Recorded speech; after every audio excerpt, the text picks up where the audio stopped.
You can learn to live with a limp.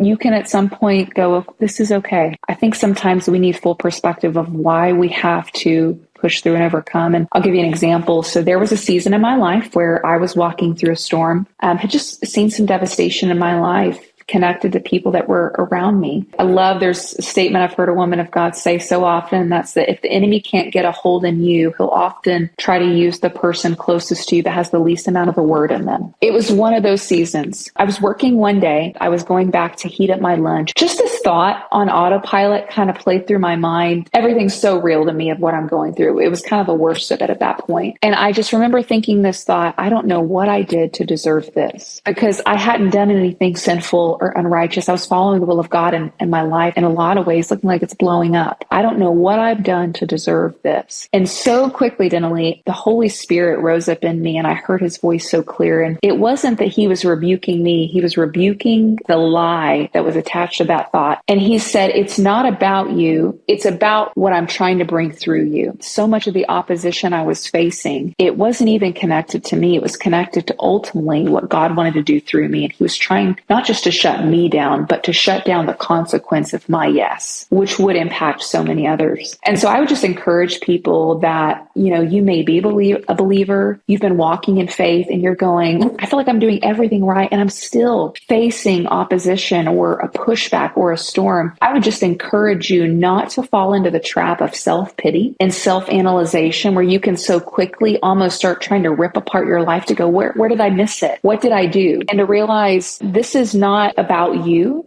It's actually about what the Lord's trying to bring through you, and that's under attack. I think that reality makes us stand up a little bit and kind of put our boxing gloves back on and go, no, I'm not resenting any piece of territory to the enemy. I'm here to take territory, not give it up. Don't let a storm back you down from what God has put in your heart to believe him for, to contend for, to step into. But it's not just about you, and it's paramount that you overcome, so do it.